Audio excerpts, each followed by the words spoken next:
Bismillahirrahmanirrahim. Assalamualaikum warahmatullahi ta'ala wabarakatuh. Alhamdulillah nahmaduhu wa nasta'inuhu wa nastaghfiruh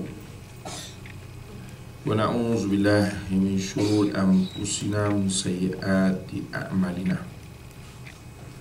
May yahdihillahu fala mudilla lahu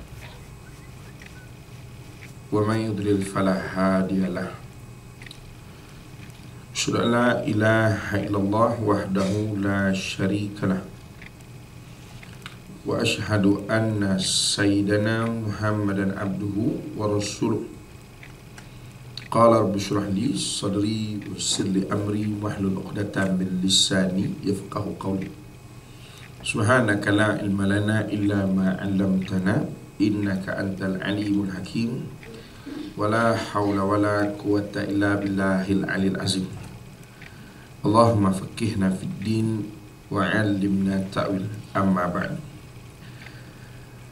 Muslimin dan muslimat, tuan-tuan dan hadirat Allah sekalian, kita pagi ni pula petang ni ya, kita di Audi balik tuan-tuan ni. Pasal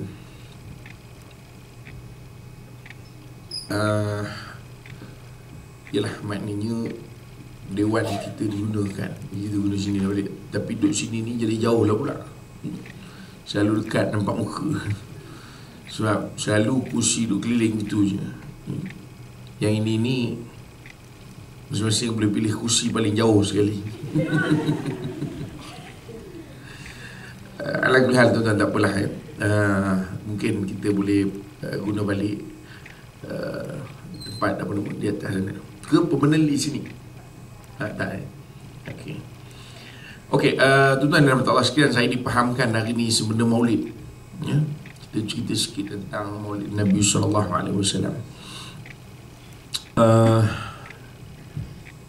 Bila cerita Maulid ni sebenarnya cerita tentang Rasulullah sallallahu alaihi wasallam ni suatu cerita yang hebat, agung. Kerana Nabi SAW, bila mana Allah SWT utuskan ke dunia ni, ke bumi ni, kita tengok sehingga hari ini, Nabi SAW dalam kehidupan baginda dapat memberi kesan kepada umat manusia seluruh sehingga ini. Baginda tak wujud dah, baginda Rasul SAW tak ada dah, tetapi kehidupan baginda masih lagi hari ini menjadi suatu perhatian manusia. Kita bukan cerita tentang Al-Quran. Al-Quran ni sebuah kitab, suatu kita panggil sebagai apa dia panggil ni istilahnya, benda pula nak panggilnya, manual ni orang pakai. Siapa pun pakai manual. Sebab itu orang kaji tuan-tuan, hatta dalam semua agama sekalipun, ini kalau kita tengok dalam perkataan-perkataan orang non-Muslim tentang Nabi SAW sehingga dimasukkan Nabi, walaupun ulama tak setujulah Nabi SAW disebut apa dia panggil, dia benda pula yang paling kuat pengaruh dia panggil. Yang itulah tuan, payah memanbat. Tapi ada satu majalah kan, Time dia itu bukan orang Islam yang tulis tak, tapi dia kaji pasal kehidupan Nabi ni. Nabi tak ada dah, one and only manusia yang dia dah tak ada, dan paling top sekali yang dah tak ada, tetapi kehidupan dia terus menjadi contoh pada kehidupan manusia. Jadi sebab itu bila kita sebut tentang Rasulullah SAW, Nabi hidup 63 tahun, walaupun 23 tahun itu tempoh kenabian, 23 tahun, 13 tahun di Mekah, 10 tahun di Madinah. Tetapi tempoh 23 tahun ni ya, bukan semata-mata yang menjadi contoh kepada kehidupan manusia. Bahkan sebelum Nabi SAW menjadi seorang Rasul pun, Nabi telah ada contoh-contoh yang boleh menjadi ikutan kepada manusia. Kita dah faham tuan-tuan ni, agama itu kita ambil daripada Nabi SAW pada ketika Nabi diangkat menjadi Rasul. Sebab itu sebelum Nabi diangkat menjadi Rasul, dia belum lagi dikira sebahagian agama. Tuan-tuan faham ke tak faham ni? Benar macam. Makna ketika usia 40 tahun sehingga 63 tahun, makna 23 tahun Rasulullah SAW hidup, itu adalah tempoh di mana syariat diturunkan. Dan selama tempoh itu Nabi SAW dipandu oleh wahyu. Maknanya Allah SWT turunkan wahyu, maka Rasulullah SAW mengajak manusia berpandukan kepada wahyu Allah SWT. Sebab itu Allah SWT sebut dalam satu firman, wa ma yantiqu 'anil hawa in huwa illa wahyu yuha. Yang itu very clear. Cuma kita nak sebut, memang bila mana Allah Ta'ala ciptakan Nabi ni, Allah dah decide bahawa inilah manusia yang akan menjadi penutup bagi segala Nabi. 13 orang Nabi, 25 orang Rasul yang ke-25 penutup. Makna tidak ada, dia panggil apa? Tidak ada Nabi sesudahnya, tidak ada Rasul sesudahnya. Allah Ta'ala lakarkan kisah kehidupan baginda Rasul SAW tu dalam bentuk yang hebat juga. 23 tahun tu hebat, tuan-tuan. Tapi sebelum itu, sebelum diangkat menjadi Rasul juga, Nabi SAW hebat. Ini yang kita nak sebut tu. Sebab tu kita nak cerita tentang Nabi SAW. Impossible. Kehidupan baginda SAW seluruhnya itu contoh. Tiba-tiba kita nak cerita tentang Nabi SAW ni satu hari, tak mungkin. Sebab tu petang ni saya ingat mungkin kita nak ambil satu part saja daripada kehidupan Rasulullah SAW, khususnya kehidupan baginda SAW yang boleh kita lihat dalam konteks kita hari ini sebagai orang yang bekerja lah. Walaupun tak semua bekerja nampaknya, dan ada yang nak berhenti kerja dan sebagainya, itu pun boleh masuk juga konteks tu lah.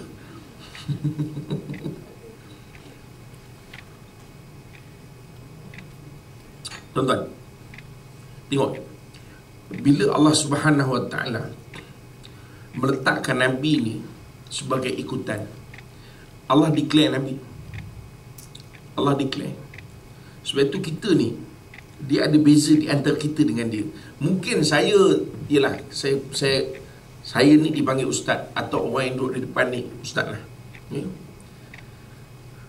tuan-tuan panggil. Dan penilaian kita barangkali tuan-tuan lihat dari segi kemampuan kita untuk menghurai, menerangkan dan sebagainya, maka okey lah. Dan dari segi background, kita kata ustaz ni background dia dulu mengaji di sini, dapat degree. Tuan-tuan tak tengok saya punya jawapan periksa dulu macam mana kan? Tak, maknanya itu penilaian kita. Sebab ertinya kita ini manusia, yang menilai kita juga manusia. Betul tak? Jadi kita kata ustaz tu ngajar, ustaz ni boleh ngajar, ustaz tu, orang tu tak boleh ngajar, orang tu tak boleh ngajar, ni tak boleh ngajar. Dan walaupun kita punya CFO lama dah belajar, tapi kita tak pernah kata pun CFO boleh mengajar pula. Ataupun duduk depan ni, saya hari ni akan bagi kuliah, kita menor je. Nak cabut tak boleh, bos.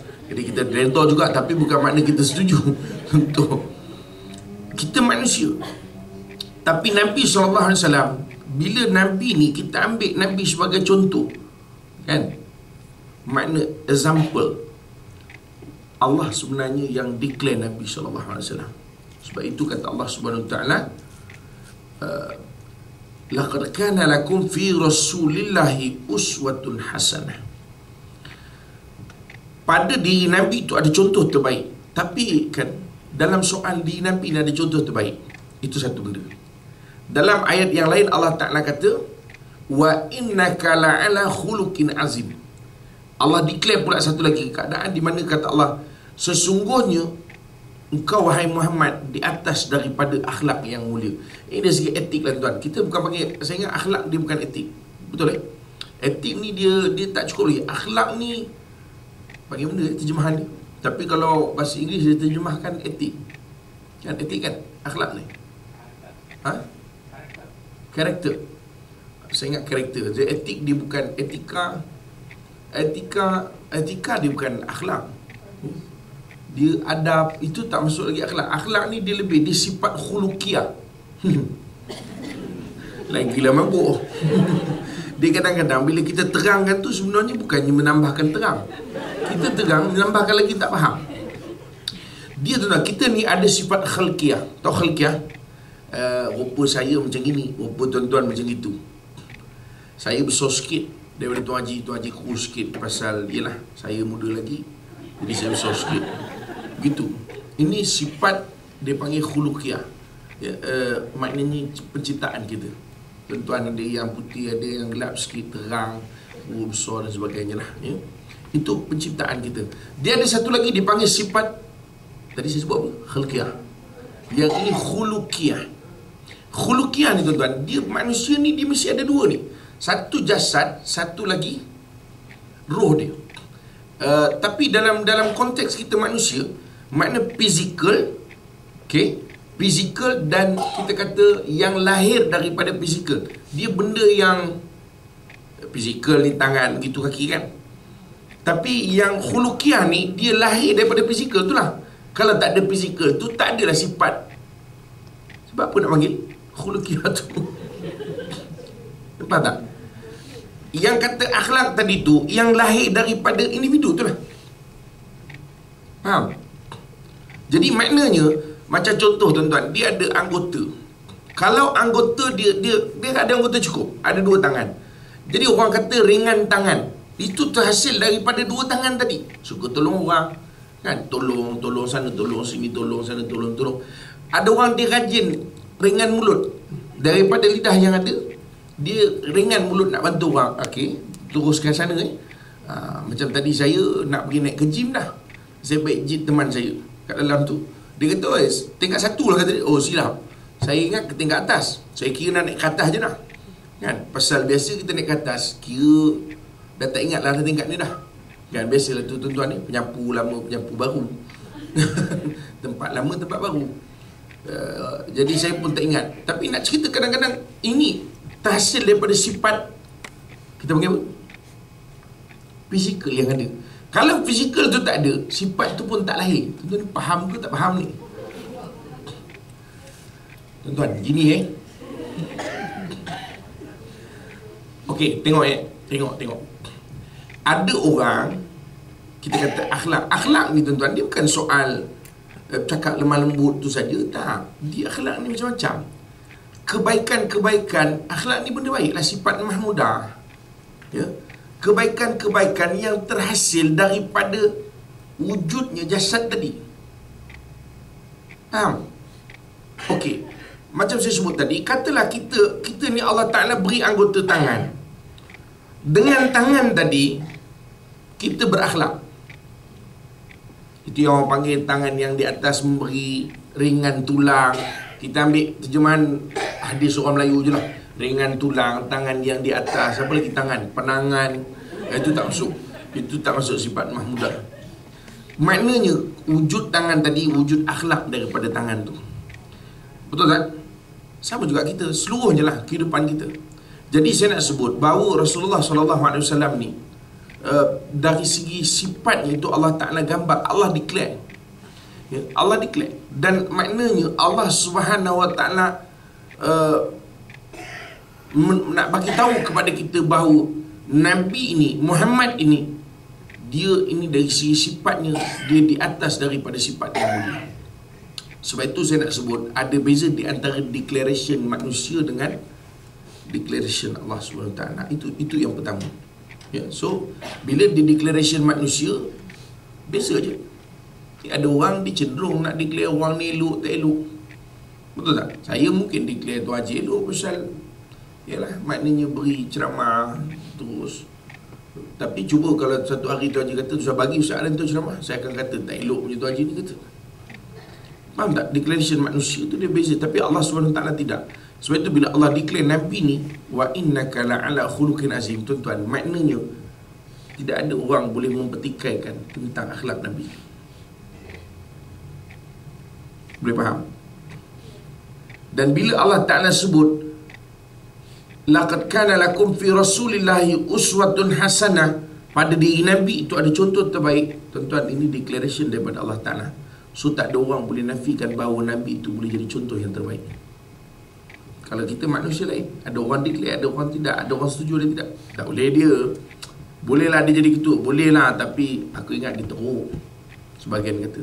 Tapi kita bila sebut tentang Rasulullah SAW, oleh kerana dapat declaration daripada Allah Ta'ala, kita kena terima. Dan tuan-tuan, bila kita sebut begitu, Allah Ta'ala kaitkan pula, kata Allah SWT, laqad kana lakum fi rasulillahi uswatun hasanah liman kana yarjullah wal yawmil akhir. Bagi orang yang beriman kepada Allah dan hari akhirat. Sebab itu kalau kita kata, kenapa? Kalau macam tu, kenapa ada orang tak nak pakai Nabi? Sebab dia tak beriman dengan Allah. Faham? Orang yang beriman dengan Allah Ta'ala, dia akan pakai Nabi. Dia akan ambil Nabi SAW sebagai contoh, example. Tapi kalau orang tak beriman pada Allah, dia tak akan ambil. Oh, Ustaz, saya tengok dia dah beriman, dia orang Islam, tapi dia tak ambil pun sebab dia tak beriman pada hari akhirat. Nampak? So, ada orang ni, dia akan ambil apa yang ada pada Rasulullah SAW. Pasal apa? Pasal dia meyakini tentang ada hari akhirat. Yakini itu dalam arti kata bahawa dia tahu bahawa nanti di akhirat penilaian itu sejauh mana yang kita buat tu bertepatan dengan kehendak Allah Ta'ala. Itu maksud dia. Sebab itu bila kita kata kita ikut Nabi, kita terima Nabi, pertama kerana Allah declare. Yang soal kita kata, oh Nabi ni begini, itu dari segi manusiawi kita terima lah.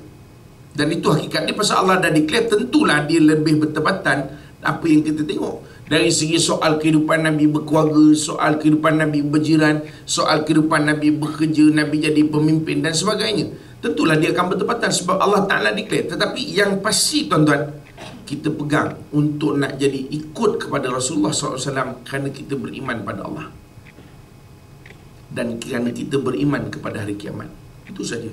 Dalam kata yang lain, kalau kita ambil kontra, secara kontranya, kita kata orang yang tak nak ambil Nabi SAW, orang tak nak ikut ke Nabi. Kenapa? Sama ada dia tak beriman kepada Allah atau dia tidak beriman kepada hari kiamat. Itu saja. Sebab tu ada orang dia tak heran, hidup cara siapa pun okey, kata dia. Aku tengok kawan aku hidup tak ikut cara Nabi pun elok je, bahagia je dia orang rumah tangga. Kadang ada orang itu kan, kita punya beria ikut cara Nabi kan, ketuk pintu tak gegar pun pagar. Nah, tapi bertekak tu, orang tu bergegar pagar dia, siap tercabut kadang-kadang sandar dekat tepi rumah. Tak ikut cara Nabi pun. Nah, tapi kenapa ya, apa nama ni, elok saja dia, bahagia je nampak. Tuan-tuan, kita sebut tadi, ada orang dia fikir sendiri, tapi benda yang dia buat di akhirat esok dia tak dapat apa. Kita kena ingat, hidup ni kita bukan di sini je. Hidup tuan-tuan di sini je. Tak, kita ada hidup satu lagi. Hidup ni, ini sebagai mukadimah saja kepada kehidupan yang satu lagi. Sebagai mukadimah saja. Tetapi kita ada hidup yang satu lagi. Tetapi hidup yang satu lagi itu bergantung di sini, bagaimana cara kita hidup.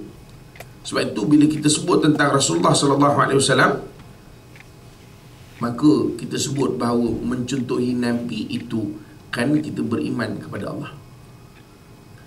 Saya nak bawa ni sebagai mukadimah tuan-tuan. Tuan-tuan ni faham ke tak faham lah tu. Jadi yang ini basic. Yang ini kita kena pegang basic ni dulu. Kalau tuan-tuan boleh pegang basic ni, dan kita pergi kepada the next punya discussion, saya rasa tuan-tuan boleh nampak apa benda yang sepatutnya berlaku dan apa yang tak sepatutnya berlaku. Ya, sebab kadang-kadang orang yang ini depan ni kita tak pegang. Kita terus cerita tentang Nabi ni begini. Dan saya rasa orang takkan ambil pun. Pasal apa? Pasal dia tidak faham bahawa soal pegang kepada apa yang dibawa oleh Nabi itu kaitan dengan soal iman kita kepada Allah. Satu. Soal kita ambil daripada apa yang dibuat oleh Nabi SAW, kita tidak faham bahawa dia ada kaitan langsung dengan apa besok yang akan berlaku kepada kita pada hari kiamat. Itu yang Allah Ta'ala sebut. Liman kana yarjullaha wal yawmal akhir. Yang beriman kepada Allah dan hari akhirat. Sebab itu tuan-tuan, kalau kita kata dalam konteks, saya dipahamkan kita suruh ajak bincang tentang konteks bekerja. Sebanyak orang bincang lah konteks bekerja, cara Nabi SAW kan. Cuma saya ingat ada perkara penting yang saya ingat benda itu berlaku dah dalam kehidupan kita. Cuma kadang-kadang kita tak perasan bahawa itu part of daripada apa yang dilakukan oleh Rasulullah SAW. Saya ingat pertama sekali yang boleh kita pegang dalam konteks kita bekerja lah tuan-tuan ni, Nabi SAW. Nabi ni kita nak declare dia sebagai apa? Dia punya position. Sebenarnya Nabi ni semua position dia. Sebagai seorang suami dia, sebagai seorang bapa dia, sebagai seorang jiran pun dia, sebagai anggota masyarakat dia, pemimpin masyarakat Nabi, pemimpin pasukan perang Nabi, hakim Nabi, yang memberi hukum Nabi, memberi motivasi Nabi kan? Nabi memotivasikan orang. Apa lagi kita nak kata tentang pemimpin pasukan perang tersebut dah tadi. Kemudian Nabi juga yang sebagai pemimpin kerohanian, kita panggil istilahnya kerohanian ni, kita panggil apa? Apa benda lah pun tuan-tuan, ikut suka tuan-tuan lah petang-petang ni, pemimpin kerohanian. Artinya apa saja tuan-tuan nak sandarkan kepada Rasulullah SAW, dia. Tuan-tuan sebut apa benda yang orang hari ni panggilkan tokoh maklejat, tokoh Maulid Rasul. Sebenarnya tokoh Maulid Rasul dia tu part of saja. Tahun ni kita tokoh Maulid Rasul Dr. Dot Bakar. Dia ni pakar dalam kewangan Islam. Di antara dia panggil apa? Di antara apa nama yang tukang set up kewangan Islam di Malaysia ni. Tapi tuan-tuan, dia contoh. Sebab Maulid ni kita kata contoh kan. Jadi dia contoh. Dia tokoh pada nak mencontohkan seperti Nabi. Dia part of saja. Kita tak dapat jumpa yang sempurna pun. Tahun sudah katakan siapa? Orang lain.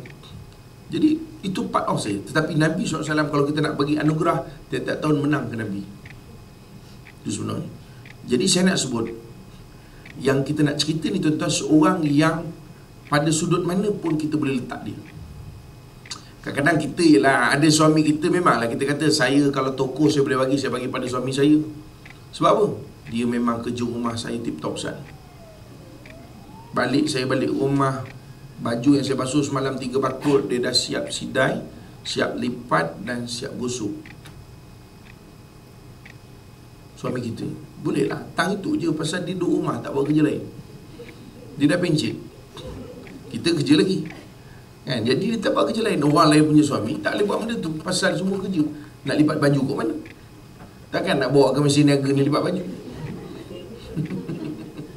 kan? Tak. Nabi SAW tu satu benda yang kita kena faham. Atas semua sudut Nabi SAW sempurna. Sebab tu bila kita nak cerita tentang Nabi ni tuan-tuan, dalam konteks tadi kita kata, dalam konteks dalam pekerjaan lah, Nabi ni orang yang bekerja. Tapi tuan-tuan, kita tengok di mana Nabi punya leadership di situ, dari konteks apa? Pertama sekali tuan-tuan, konteks Nabi dalam bekerja. Nabi bawa apa benda pun. Cerita tadi pasukan perang, cerita tadi sebagai pemimpin, cerita tadi sebagai apa benda pula tuan-tuan, yang namanya kerja, Nabi pergi matlamat yang paling tinggi ialah bawa manusia kepada Tuhan. Dalam konteks bekerja tu, Nabi tak pernah pisahkan soal Tuhan dengan kerja. Cuba kita tengok dalam satu peperangan Badar.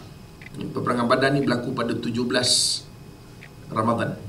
Kita 17 Ramadan sambut nuzul Quran kan? Sambut tiap-tiap tahun sambut nuzul, dah berapa kali nuzul Quran tu. Sambut nuzul Quran. Tuan-tuan, dalam peperangan Badar, Rasulullah SAW mengajarkan kepada kita bagaimana dalam bekerja, perkara yang paling penting ialah soal hubungan dengan Tuhan. Sebab itu dalam peperangan Badar, Nabi SAW berdoa daripada malam sehingga pagi. Konteks tu. Kadang-kadang ini konteks yang dilupakan manusia. Pasal manusia menganggap bekerja dengan soal Tuhan, dia terpisah. Yelah, dia semayang tu kan kerja, semayang tu dia berhenti kerja dan pergi semayang. Kita kata konteks kerja. Sebab itu tuan-tuan biasa dengar tak dulu orang kata, dulu saya ingat rajin orang sebut Rabbani. Bukan asli Rabbani, arwah dah meninggal. Rabbani pernah dengar tak dulu? Dulu kita ada sebutkan dulu umat apa, masyarakat Rabbani. Ada kan satu zaman dulu kita banyak guna perkataan Rabbani ni. Ada kot? Ada kan? Saya ingat masa saya sekolah lagi, selalu disebutkan kita menuju ke masyarakat Rabbani. Kita dah apa benda Rabbani ni? Madani ke Rabbani? Madani. Okey, tak apalah. Dia kata Madani, kita tukar kepada Rabbani. Tuan-tuan, saya nak sebutkan konteks Rabbani ni maknanya apa? Pekerja Rabbani maknanya apa? Pekerja Tuhan. Dia bukan pekerja Tuhan makna dia jadi ustaz. Jangan silap. Atau dia bekerja, kerja dia tuan-tuan, taklah kita beriman kepada Allah Ta'ala, tuan-tuan, dia duduk cashier je, sebagai apa ni je, apa front desk tu. Orang sampai je, excuse me, ya, bertakwa merupakan suatu benda. Dia buat kerja. Awak ni kenapa? Saya ni pekerja Rabbani. Maksud orang dia pasal apa? Kata ulama, kita sandarkan kepada Tuhan. Yang itu Nabi buat. Sandarkan kepada Tuhan. Artinya apa? Bila sandarkan kepada Tuhan, pekerjaan tadi dia tidak pernah lekang ataupun disconnected dengan Allah Subhanahu Wa Taala. Dia buatlah apa benda pun, apa jawatan sekalipun, pekerjaan sekalipun. You duduk dekat bahagian apa nama? Kewangan, duit takkan hilang. Pasal dia akan connection dia tu bagus, full bar. Siap LTE lagi. Bukan 3G, LTE apa? 4G lah, 4G. Saya pun tak tahu tuan-tuan pun tak tahu. Saya pun lapar, tuan-tuan lapar tak? Saya hari ni memang dah niat dah nak ceramah hari ni dalam 6.40, nanti ke 5 berhenti dah. Sebab saya dipahamkan hari ni ceramah dia khas sikit, kita tak sentuh bab buku tu. Dan saya dipahamkan makanan tu special sikit. Kita tidak tahu tu. Ya, tak ada makanan langsung. Ya Allah, sedihnya.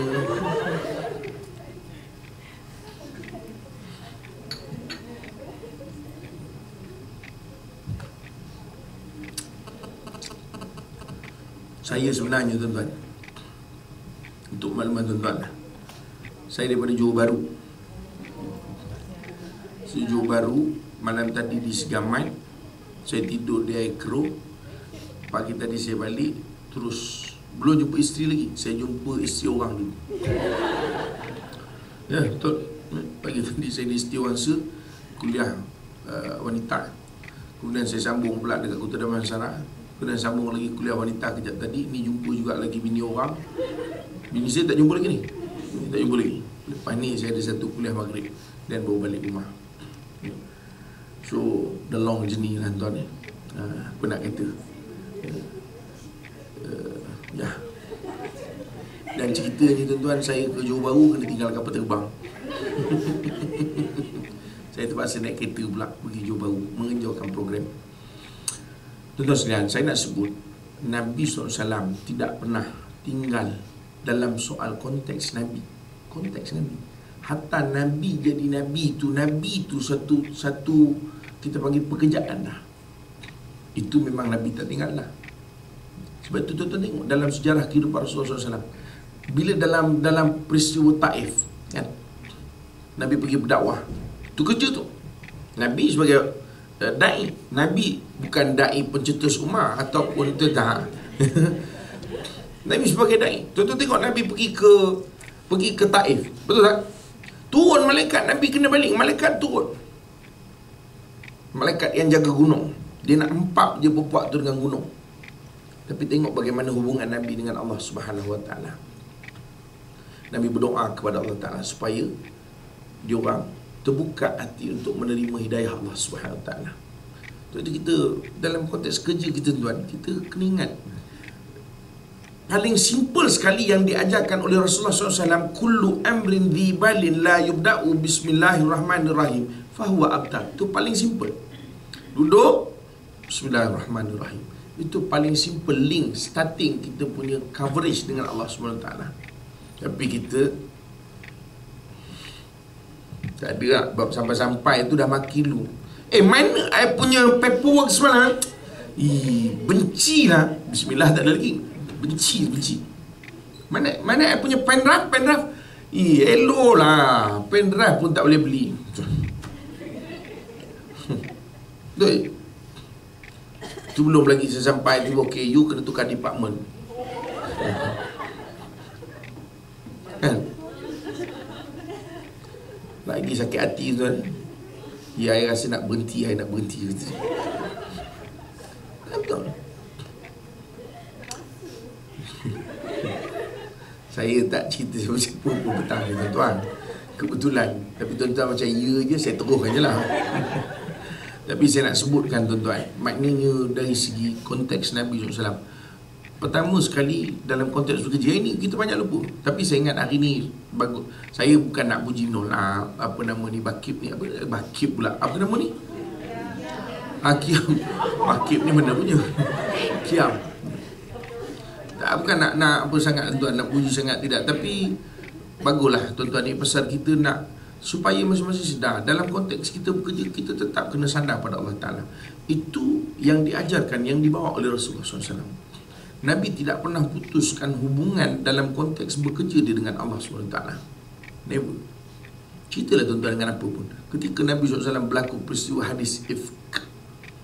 Hadis ifk tu, apa dia panggil ni, fitnah kepada Sayyidatina Aisyah radhiyallahu anha. Rasulullah duduk sendiri bermunajat kepada Allah Ta'ala. Dalam apa keadaan Nabi SAW tidak pernah. Sebab kita cerita ni tuan-tuan, sebab tu saya buat daripada awal tadi. Ada orang kata Ustaz, dia Nabi, memanglah dia buat begitu. Itulah masalah kita. Sebab itu yang saya bawa prinsip awal tu. Sebab banyak orang bila kita cerita gini, Ustaz dia Nabi, Ustaz, kita tak boleh sampai tahap tu. Jadi hari ni ada air susu je lah. Tak apalah, saya minum air susu juga banyak sikit. Sedih je bunyinya. Macam dua cawan je ini. Tuan-tuan. Okey, itu yang pertama. Dalam konteks Nabi SAW bekerja, tengok kita tengok apa sudut pun Nabi dalam soal Nabi menguruskan umat sebagai pemimpin, dalam konteks peperangan, Nabi sebagai panglima perang, tetap semuanya Nabi sandarkan kepada, kita sebut tadi konteks umat, dan Nabi menguruskan itu ke HR lah, human resource itu mengurus umat tu kan. Kita tengok Nabi tetap dalam konteks tadi kita kata di Taif tu, tengok Nabi tetap meletakkan soal itu kepada Allah Ta'ala. Sedangkan malaikat turun lah. Malaikat kata, ya Rasulullah, engkau perintahkan aja, biar aku terlangkupkan perempuan. Malaikat bukit kan? Tak ada masalah. Bukit tu kalau sekadar nak angkat, tak angkat bukit tu, malaikat kan. Kata Imam Ibn Katsir dalam kitab Bidayah wa Nihayah, malaikat ni sayap dia ada 600 Jibril, 600 sayap. Sayap dia di antara timur ke barat. Bukit tu berapa besar tu? Tapi tak, ni bila konteks kerja tu, dia panggil pekerja Rabbani. Dia sandarkan pekerjaan itu kepada Tuhan. Itu maksudnya tuan-tuan. Sebab itu dia tidak pernah putus. Kalau kita kata sekadar niat saja tuan-tuan, niat saja kadang dari segi konteks niat dia nak bekerja saja. Ini tak, ini dari segi konteks dia bekerja tu keseluruhannya, bukan niat saja, seluruhnya. Nampak? Yang ini yang dibawa oleh Rasulullah SAW. Dan saya ingat yang ini antara banyak yang kita tinggal. Saya kadang tak faham sunnah ni apa benda sebenarnya. Sunnah apa?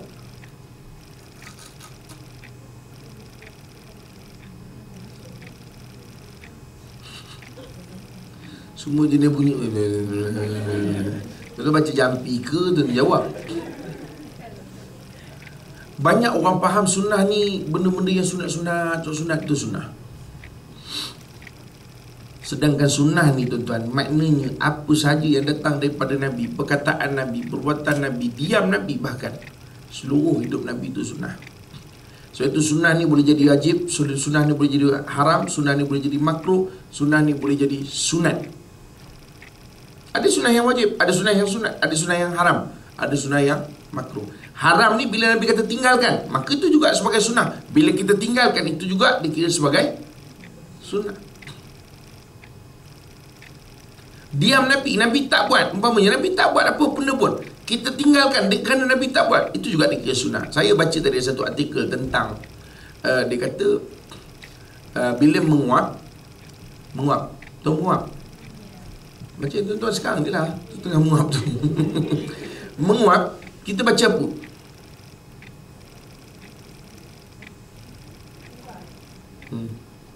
Macam-macam kita baca ke tak? Ada sebagian ulama' dia bincangkan, dia kata tidak ada pun Nabi suruh baca apa-apa. Cuma yang Nabi suruh tutup muka. Tutup mulut. Tutup mulut. Dan jangan, dan di antara adabnya dia kata jangan sampai bunyi. Bila kan automatik dia keluar bunyi ni sebelum lebih orang sama kan. Semua tak ada bunyi lain, memang gitu juga. Cuma kadang-kadang depan orang kita tak bunyi, kalau kat rumah memang kuat bunyi dia. Tuan-tuan, saya nak sebut bila dibincangkan, dia kata ada yang kata baca Alhamdulillah kan. Alhamdulillah. Ada yang kata baca A'udzubillah, sebab Nabi sebut at-tatha'um minasyaitan, menguap tu daripada syaitan. Maka ada yang baca A'udzubillah. Tapi kata para ulama', ada sebagian ulama' yang membincangkan, dia kata Nabi tak pernah kata pun baca A'udzubillah, Nabi tak pernah kata pun baca Alhamdulillah. Yang saya nak relate kenapa tuan-tuan, bila dia tak baca apa-apa, kata ulama' yang membincangkan bab ni, bila dia tak baca apa-apa, itu menepati sunnah. Faham tak? Pasal maknanya sebetulnya kita kata sunnah ni bukan perkataan Nabi saja, bukan perbuatan Nabi, diam Nabi. Nabi tak baca apa-apa pun. Takkan Nabi tak pernah menguap?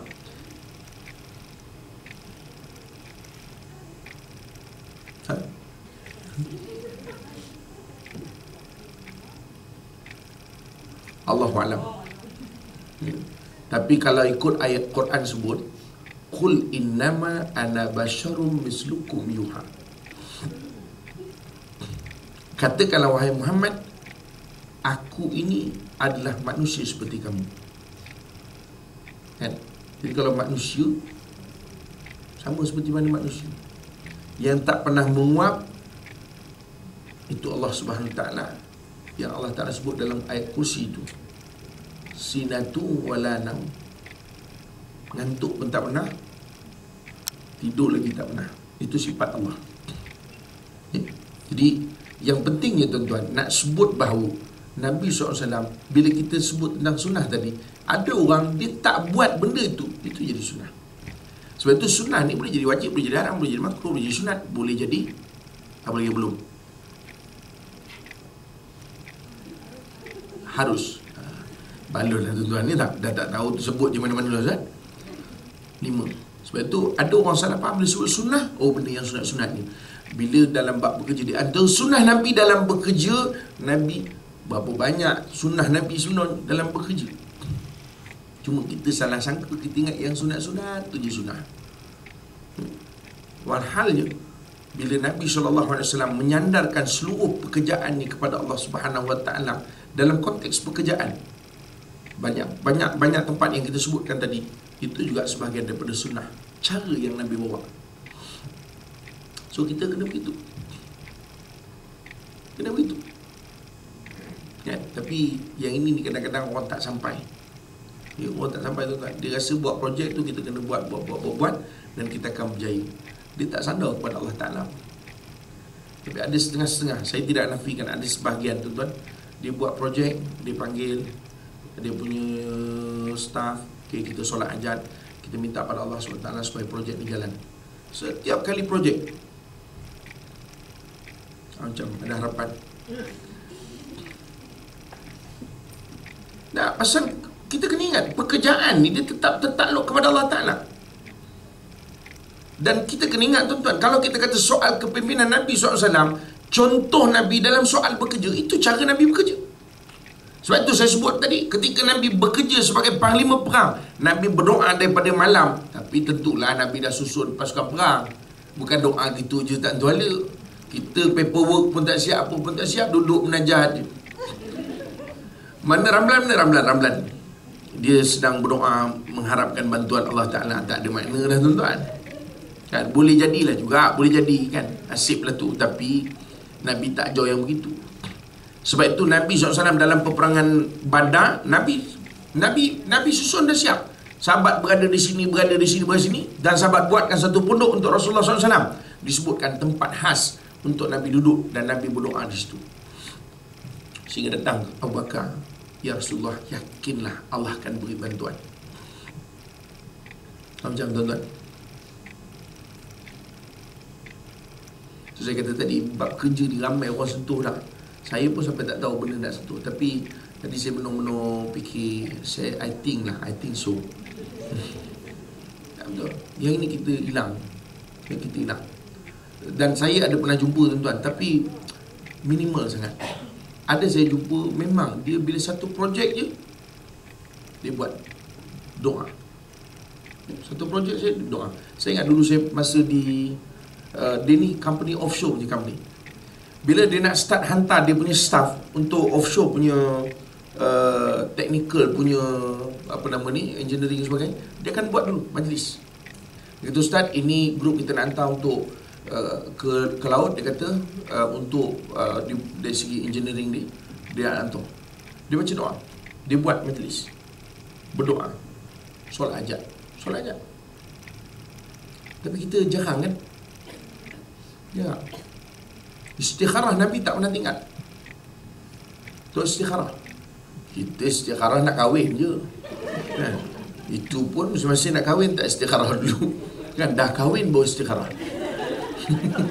Itu pun tuan-tuan lepas anak 4. Kan? I istikharah tak nampak muka you. I dah 4 anak you tak nampak muka I juga. Cerita dia. Kan tuan-tuan, ini satu benda yang hilang lah pada kita dalam konteks kita bekerja hari ni. Dalam konteks kita bekerja hari ni, yang ini hilang.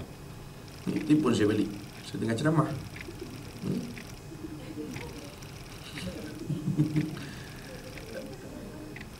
Nampak? Satu. Berapa nak ni? Kita nak bincang berapa banyak? Tapi dah 45 ni. Memang tak ada makan hari ni? Ada? Okey, sekian tuan-tuan. Assalamualaikum.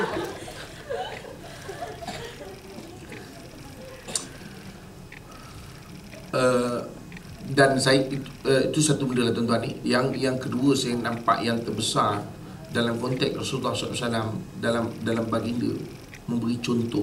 Saya ingat yang ini kita dah buat. Yang Allah Subhanahu Taala sebut wasyawirhum fil amr, berbincanglah dengan mereka dalam sesuatu perkara. Yang ini ni kadang-kadang kita, saya ingat bukan mesyuarat ni tuan-tuan. Di syura ni mesyuarat lah. Bukan mesyuarat yang mula-mula tu, tak. Kita tak suka kan bila kita ditugaskan tu dalam bentuk grup, kita always discussion. Sebab kita suka nak tunjuk. Dia nak ditunjuk keluar gitu. Tu lah, toing tu. Macam mana kita cakap? Menonjol. Expose. So okay lah tuan-tuan, it's up to you lah. Maknanya dia nak supaya orang dia nampak dia yang acknowledge ke sebagainya lah tuan-tuan, macam-macam pula lah keluar petang ni. Tapi maknanya yang itu tu berlaku, dia nak supaya nampak zaman dulu di antara sunnah Nabi yang para sahabat ikut, masing-masing akan istighfar kalau dia memberi pandangan. Kita, aku dah cakap tak nak buat, okey, never. Look and see. Patutnya kita istighfar. Look and see, wait and see.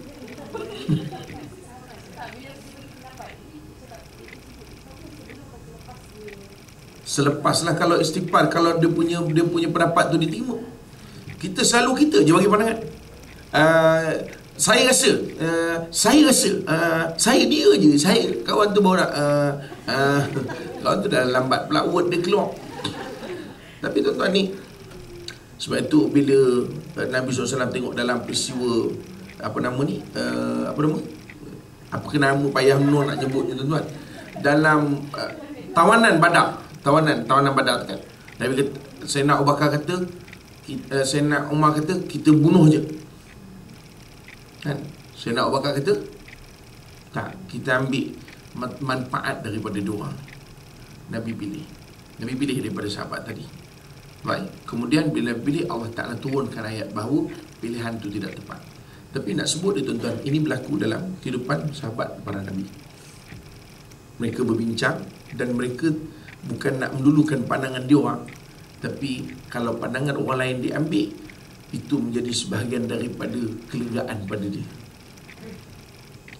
Tapi kita tak, pasal kita suka nak nampak itu hasil tangan. Saya kata hasil tangan, mentang-mentang jadi, bila tak jadi tak tahu. I'm not sure. Tapi betul, ini kadang satu benda dalam kita pekerjaan. Sebab hakikat dia tuan-tuan, pekerjaan kita hari ni semua rushing untuk nak dapatkan position. Betul tak? Sebab masing-masing semua nak nampak, orang nampak dia. Okey, I ingat kita boleh ambil dia lah jadi head department.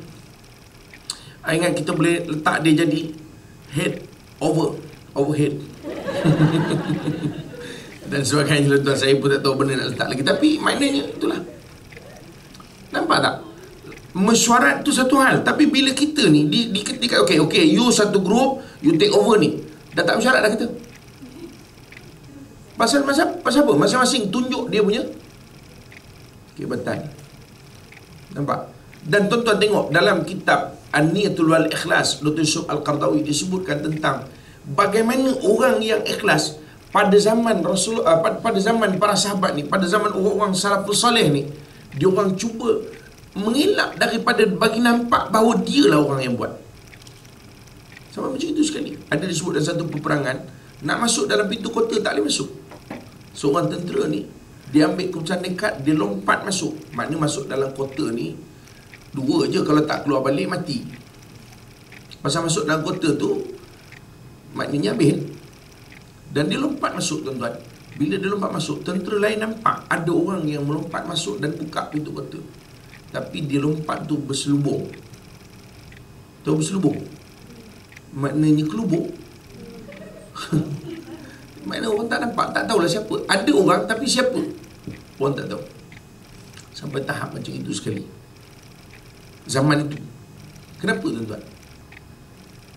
Kerana konsep dia nak menjaga niat tu. Tapi tuan-tuan tak payahlah sampai kelubung kan? Ataupun tuan-tuan buat paperwork, dia panggil apa? Return by return by donor pula. Apa dia panggil? Bukan anonymous lagi, slave of Allah slave ke benda? Slave. Balul tuan-tuan. Apa benda nak tulis dia? Siapa yang tadi? Bukan itu maksud dia. Jangan silap. Saya nak sebut tadi, soalnya ialah soal discussion itu part of daripada sebenarnya sunnah Nabi SAW. Tengok mana tempat yang Nabi tidak discuss. Dalam peperangan Uhud. Nabi macam, kita nak duduk dalam Madinah atau keluar? Nabi tak pernah, never. Nabi tak pernah tinggal. Sedangkan Nabi tuan-tuan, Nabi boleh tunggu wahyu tak? Nabi boleh tunggu wahyu. Ya Rasulullah, kita nak keluar ke kita tunggu? Sekejap, wahyu tak turun lagi. Tak. Perang Uhud, sahabat decide, ya Rasulullah, kita kena keluar. Kalau kita di dalam, takut kita tak dan nanti nak kontrol. Rasulullah pun ikut. Tiba-tiba bila dah keluar, sahabat rasa menyesal. Kalau kita keluar, katalah kita dihentam teruk, apa jadi pada Rasulullah? Para sahabat kata, ya Rasulullah, kita tak payah keluar. Nabi kata, Allah menjadi suatu yang salah bila Nabi dah memakai baju perang patah balik. Pasal sahabat kata lebih selamat kalau bertahan di dalam Madinah. Nabi bincang, Nabi ambil. Nabi tu, kita bukan Nabi pun kan, tak ada. Dalam hal lain, dalam peperangan Khandaq, Nabi ambil pandangan Salman Al-Farisi. Salman kata, ya Rasulullah, kita bina parit. Orang-orang Parsi kalau berperang, dia gunakan parit sebagai kubu pertahanan. Nampak? Tuan-tuan, makna nak menunjuk kepada kita bahawa ini. Sebab itu Quran sebut wasyawirhum fil amr. Bukan soal meeting yang mula-mula tu. Meeting mula-mula tu untuk decide. Meeting, okey, kita meeting, awak you buat ni, you buat ni, you buat ni. Tapi lepas tu kita tak meeting dah. Masing-masing sendiri jalan, sendiri je. Pasal apa? Yang ini tak nak bincang ni, ni tak nak bincang ni, ni tak nak bincang ni. Kenapa? Sebab masing-masing kata ni idea aku, nanti dia curi, idea aku nanti dia curi. Itu yang wujud. Hari ini dalam konteks bekerja, kita tidak wujud sama. Kita tidak wujud apa dipanggil istilah kita kata apa? Kebersamaan tu tak wujud. Itu antara sunnah yang tinggalkan hari ini, tuan-tuan. Banyak orang dan banyak, saya rasa tuan-tuan duk pergi team building ke team apa lagi? Team building, team baldi ke sebagainya lah.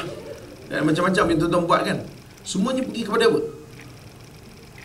Kerjasama kan? Betul tak? Apa team apa? Teamwork. Memang lapar semua tu, teamwork. Kita pergi kepada teamwork dan sebagainya. Benda itu, benda dalam Quran sebut tak? Kita tak makan, kita nak tunggu masuk motivasi teamwork. Oh, kita teamwork. Mulalah masing-masing angkat ramai-ramai. Ya, timbul antara, saya tahu lah tuan, saya pun buat training juga kan, angkat ramai. Tu biasa tu kerja. Sampai kadang-kadang ada setengah training tu, setengah syakam dia, Ustaz kalau boleh jangan ada angkat-angkat tu dah, letih dah asyik ngangkat dia kerja dia. Kan, buat apa? Buat tower kan. Buat tower. Yang duk tower atas sekali tu, badan macam saya. Yang duk bawah tu, ini kecil-kecil. Ni, entah, lepas tu adik tu, yang sebelah tu, Jit, lepas tu yang kecil-kecil lah, ini besar-besar, semua duduk atas. Yang kat bawah tu naik kemek lah. Sebenarnya konsep tu ada dah dalam sunnah Rasulullah SAW. Rasulullah, ini saya ingat 2 ni cukup lah tuan. Ini pun tak tentu buat lagi. Ya, betul. Nah, kita memang dia akan jadi rosak. Sebenarnya company akan jadi rosak. Pasal apa? Pasal bila orang tidak ada kesatuan dalam melakukan suatu pekerjaan. Kita anggap bahawa meeting ni yang first je, lepas tu tak payah meeting. Nabi tak. Nabi dalam kehidupan Rasulullah SAW, Nabi sentiasa bermesyuarat, bersyura atau bermesyuarah bersama dengan para sahabat. Ini benda yang penting dalam soal konteks bekerja hari ini. Tuan-tuan sekalian, saya nak sebutkan beberapa perkara saja ya, berkenaan dengan apa yang kita boleh dapat daripada Rasulullah SAW dalam konteks kepimpinan Nabi SAW. Banyak benda yang lain kalau kita nak bincangkan, antaranya soal sifat Nabi SAW bijaksana, soal apa dia panggil ni dari segi Nabi SAW tolerate, tolak ansur dan sebagainya. Kita nak bincang, saya ingat itu antara yang dah dibincangkan, memang itu yang selalu dibincangkan. Tapi saya tengok hari ni tuan-tuan, dalam konteks bekerja hari ni, dari segi apa yang orang minta untuk diisi, saya nampak itulah antara benda yang hilang. Benda hilang pasal apa? Pasal dia tidak sandarkan pekerjaan tu kepada Tuhan. Tadi dia anggap bekerja Tuhan. Yang ada Tuhan nanti masa semayang. Masa bekerja Tuhan hilang balik. Kan? Dan begitu juga dalam konteks tadi, tidak wujud kebersamaan di antara kita dalam buat tindakan. Ini kita ni nasib baik tak perang. Kan? Bukan bekerja ni bukan makna pergi perang. Bekerja ni makna bekerja, buat kerja je. Kalau perang tuan, sekejap je kita kalah. Pasal apa? Perang bila terlampau banyak sangat pandangan, terlampau sangat mencapah dari segi tindakan, rosak. Sebab itu kenapa umat Islam berjaya? Sebab umat Islam pegang pada satu pandangan. Sebab itulah tuan-tuan, antara teori yang digunakan oleh musuh Islam ketika mula-mula nak jatuhkan kerajaan Osmaniyah, macam mana? Dipecah. Saudi kau ambil, Hashimi ambil, Jordan kau ambil, Syria kau ambil, Palestin kau ambil, sini kau ambil. Akhirnya pecah-pecah-pecah, kekuatan tu hilang. Bila kekuatan hilang, barulah musuh-musuh masuk untuk menguasai. Dan hari ini itu hakikat dia. Kita nak pergi balik kepada kesatuan tu tak ada. Sama juga dalam konteks pekerjaan.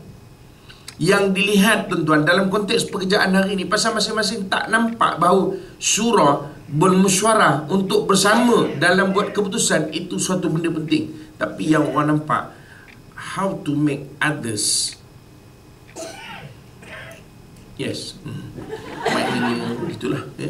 Macam mana nak jadikan orang lain dapat detect tentang kehebatan kita. Betul tak? Sekian dimaklumkan. Jadi tuan-tuan, itulah dua saya rasa untuk petang ni, sekadar perkongsian kita. Rasulullah SAW hebat. Mudah-mudahan kita yang menyambut maulid ni ya, yang sentiasa, saya ingat maulid ni tak habis ya. Orang akan mula sambut dan bagainya ya. Jadi apapun tuan-tuan, mudah-mudahan kita mengambil sesuatu daripada Rasulullah SAW ya. Saya rasa itu sajalah untuk hari ini ya. 6 jam pun dah 6.55 dah dan seterusnya kita boleh sama-sama turun ke bawah untuk pandai-pandai saya. InsyaAllah kita jumpa lagi pada yang akan datang. Saya tak perasan tuan-tuan, ada tak yang Ibu Ome ni? Oh okey, nanti kita jumpa Ome tu anak dia. Jadi saya jumpa, saya just wawal je tuan. Saya pun pelik, Saudi ni memang pelik sungguh. Baru first time dapat pula satu lagi law baru, regulation yang baru. Kalau budak bawah 12 tahun nak pergi umrah, dia tak boleh pergi dengan bapak dia sahaja. Sebelum ni, kalau bawah 18 tahun, dia tak boleh pergi dengan mak, sebab dia tak masuk lagi cukup umur. Dia mesti pergi dengan bapak. Kalau mak tak pergi tak apa, bapak pergi okey. Yang ini pula bawah 12 tahun kena pergi dengan bapak dan mak. Alasannya siapa nak jaga budak tu? Lah, dia pula sibuk memikirkan siapa nak jaga anak kita. Suka hati kita lah siapa nak jaga. Kadang-kadang Saudi ni, tapi senang cerita gini je lah tuan-tuan, dia tak nak kita datang. Honestly sebut, dia tak boleh nak halang kita datang, sebab Mekah Madinah ni bukan milik dia. Dia panggil apa dia panggil istilahnya, dia pengurus saja. Ya, pengurus saja. Jadi dia tak boleh halang. Tetapi bila berlaku construction macam ini, dia memang harap kita tak datang. Jadi pelik-pelik. Saya pun naik mabuk tengok ni. Ya, tapi tak apalah, tengok macam mana. Just information tuan-tuan baru. Tadi ada satu orang datang, Ustaz, saya nak bawa anak saya perempuan umur 25 tahun. Boleh tak melalui Ustaz? Saya dah tanya Andalusia, tak boleh. Kalau melalui Ustaz boleh. Saya kata, boleh kak kahwin gaji anak akak tu dengan saya? Boleh. Untuk orang dah kata tak boleh pergi, dia nak pergi juga. Tak boleh. Buatlah macam mana tuan, tak boleh. Walaupun mak dia pergi kan, tapi tak boleh lah nak buat macam mana. So itulah hari ni tuan-tuan, saya dipahamkan sehingga 2020 ya, construction ni akan on sehingga 2020. Dan suasana tu Allahualam sehingga 2020 macam mana keadaan ni ya. So gitulah tuan-tuan ni, sekadar perkongsian. Dan saya cuma nak wawarkan sikit tuan-tuan, bulan 3 kita 18 bulan insyaAllah jangka saya akan ke Aqsa ya. Aqsa, umrah 3 masjid, Aqsa, Madinah dan Mekah. Jadi kita jangka akan pergi itu pada 18 bulan lah. Sebab 22 bulan ada satu grup saya yang daripada Malaysia terus mendarat ke Madinah. Dia naik flight Saudi. So yang tu clear. Jadi kalau siapa yang nak join untuk Aqsa, tapi make sure tuan-tuan, pertama perempuan kalau tak pergi dengan suami 45 tahun ke atas. Yang kedua, kalau pergi dengan suami ikut suka tuan-tuan lah umur berapa ya. Dan kalau pergi nak bawa anak, memang tak boleh lah ya, melainkan dia pergi dengan dia punya mahram. Itu antara yang baru hari ni lah. Cuma saya nak maklumkan untuk Aqsa ni tak ramai lah ya. Tak ramai, kita ada just satu bas je. Memang takkan boleh lebih. Enough. Mana satu bas habis tutup terus ya. Untuk Aqsa ni kita starting daripada 7690. Kita cuba fixkan kalau boleh dapat hotel. Dia yang pentingnya hotel di Mekah, hotel di Madinah insyaAllah kita akan pakai Concord. Hotel di Madinah ni kita nak cuba dapatkan 200 meter dan ke bawah dengan harga tu. Kalau tak boleh mungkin dia akan menaik sikit lah. Tapi saya ingat for sure dia takkan lebih 8,000 lah ya, sebab hari ni banyak orang buat 8,000 lebih ya. Saya sebenarnya Aqsa ni lebih kepada saya nak pergi. Itu je cerita dia ya. Jadi lebih ke saya nak pergi. Maknanya bukan biasanya 18 balik dan jangkaan dia dalam 2 bulan 4 Ia dalam lebih kurang saya ingat 16 hari. Biasalah tuan ziarah dalam lebih kurang 16 hari. So saya nak ceritakan itulah harga tu. Kenapa tak buat 8,000 lebih? Memang saya tanya banyak orang buat 8,000 lebih. Kalau ada pun dekat-dekat 8,000, tengoklah macam mana. Tapi kita cuba nak adjustkan dari segitu. Cuma tuan-tuan siapa yang berminat, tolong maklum segera. Sebab apa? Kursi limited. Yang keduanya kita nak tengok dari segi kedudukan. Masih kita buka lagi, masih kita buka untuk pendaftaran. Dan satu lagi tuan, bulan 5 insyaAllah saya akan pergi. Bulan 5 pada betul-betul cuti sekolah 31 sehingga 11 hari bulan. 31 sehingga 11 bulan, 12 hari. Flight sama ada Saudi ataupun Emirates terus mendarat di Madinah. Yang ini ni, siapa yang mendaftar sebelum penghujung bulan 3, setakat ni kita bagi special discount lah. Ya, bukan mendaftar saja, maknanya dia buat bayar lah. Dia daftar dan terus buat bayaran sebelum ujung bulan 3. Yang itu tidak biasa. Sebab bulan 5